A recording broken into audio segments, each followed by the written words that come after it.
Welcome back to Views with Hughes or Jennifer News. This is Jerome Hughes, and let's take a moment to think about this. What if Kathleen Kennedy was fired by Bob Iger? What if Bob Iger actually fired Kathleen Kennedy? Okay, so we're gonna actually go ahead and get right into the story. Okay, so Kathleen Kennedy is the Sauron or the Star Wars universe, as we all know.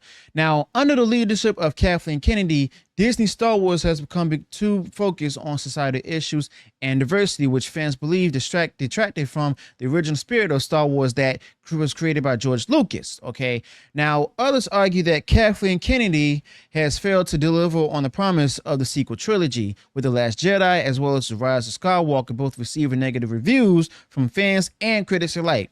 Now, fans saw that the storylines have been actually what they call convoluted and that the characters have not been developed in a good way that satisfied the fans. And then there are those who just missed the good old days of the original trilogy from Star Wars and feel that the new films just doesn't capture the same magic. Now, Disney CEO Bob Iger is able to fire Kathleen Kennedy, but there's actually a process to that. And here's what I think that process is. I have a guess of how that might play out. Now, Bob Iger, as CEO of Disney, has the authority to make big changes in the company's leadership. If he thinks Kathleen Kennedy isn't leading in a way that aligns with Disney's goals or vision, Bob Iger has the power to start the process to change her position. Okay, now first, Bob Iger would initiate comprehensive performance review of Kathleen Kennedy. Now, this review would be thorough and detailed, and it would start with an examination of the Kathleen Kennedy leadership style. Now, Bob Iger would look at how Kathleen Kennedy manages her team, how Kathleen Kennedy makes decisions, and how Kathleen Kennedy handles crises, okay? And Bob Iger will evaluate whether Kathleen Kennedy actually consults with the team before making decisions and whether Kathleen Kennedy relies on data and facts. Now, Bob Iger would consider that if Kathleen Kennedy's leadership style fosters creativity and innovation, or if it just simply stifles it. Now, next, Bob Iger will analyze the success of projects under the leadership of Kathleen Kennedy. Now, Bob Iger would look at key performance indicators, or as they call it, KPIs, such as a financial performance. Bob Iger would examine if Kathleen Kennedy's projects are either profitable, if they stay within the budget, and if they contributed positively to Disney's bottom line. Bob Iger would delve into also how the audience receives and analyzing the different viewer ratings and social media engagement and fan feedback. But Bob Iger would also just simply look at whether the content resonates with the audience and if it builds a loyal fan base. And it also, Bob Iger would review critical acclaim, checking if the projects are winning awards, receiving good reviews, and being recognized for their quality and innovation. Now, if this extensive performance review indicates that the leadership of Kathleen Kennedy isn't in line with Disney's goals, or Bob Iger would need to make a tough decision and everything, well, Bob Iger would consider the potential impact making a change in leadership. Now, Bob Iger would think about how it would affect the company's overall strategy, how it could impact employee morale, and how it could influence the company's reputation with the public itself. And Bob Iger would weigh the risks and benefits, considering the timing and the potential fallout itself. Now, once Bob Iger makes his decision, Bob Iger must communicate it with Kathleen Kennedy. Okay, he can't just simply tell her anything, and this could be a difficult conversation that requires a lot of sensitivity and professionalism. Bob Iger would need to clearly explain his reasons, citing different examples that are specific and the data from the performance review. And Bob Iger will have to be direct but respectful, that making sure that Kathleen Kennedy understands the reason behind his decision. Now, after he informs Kathleen Kennedy, Bob Iger would need to announce the leadership change to the rest of the company itself and the public. Now, this particular announcement will require a carefully crafted message itself, and Bob Iger would likely work with the company's public relations team to draft a statement that explains the decision in a way that's transparent and at the same time reassuring. Now, Bob Iger would outline the company's vision for the future itself, how this change will fit into Disney's vision and what steps are being taken to actually make sure the smooth transition happens. And this message would need to address the concerns of employees, investors, as well as fans alike, maintaining the trust and the confidence in the Disney leadership. And this is also another way for him to save his own butt from holding himself accountable, as we all know.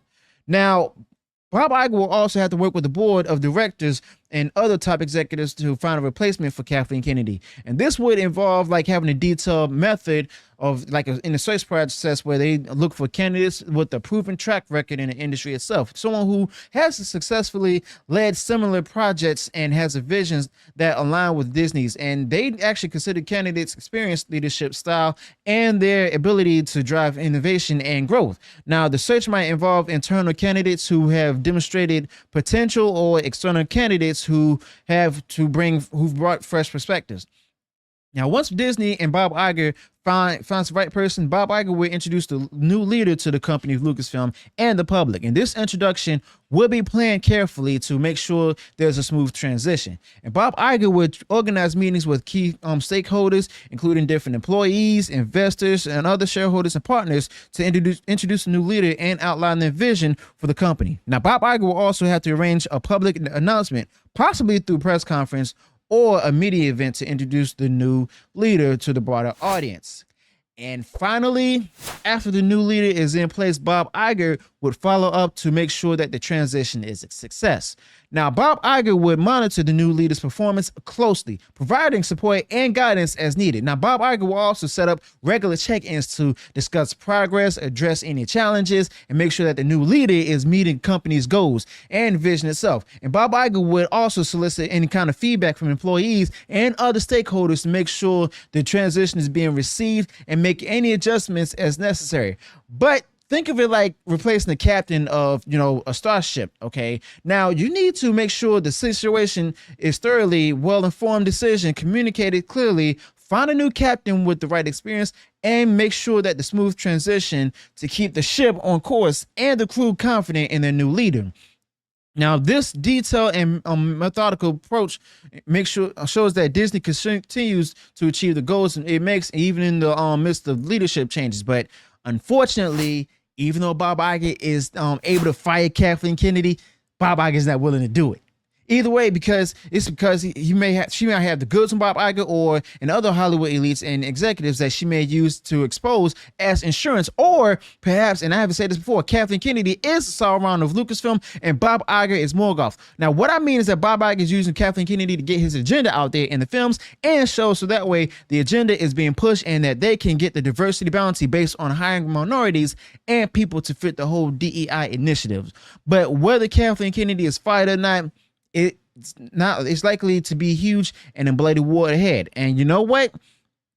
With that going on being said and stuff, I guarantee you that that's the main reason right there. Like I've shared the rumors with you all and stuff from Disney Insider about Kathleen Kennedy and Bob Iger butting heads and stuff. Bob Iger want to get rid of Kathleen Kennedy, but at the same time, I can't help but to think that Bob Iger is actively using Kathleen Kennedy to go ahead and get his agenda put out there. Why? Because of the fact that he knows that she's able to easily get this out there and easily fall in line with him. Okay, Bob Iger knows exactly what he's doing. Okay, and you know what? That's another main reason why I can't really depend on Bob Iger to actually carry out the company in a way that keeps the fans happy, keep the shareholders and investors rich and stuff.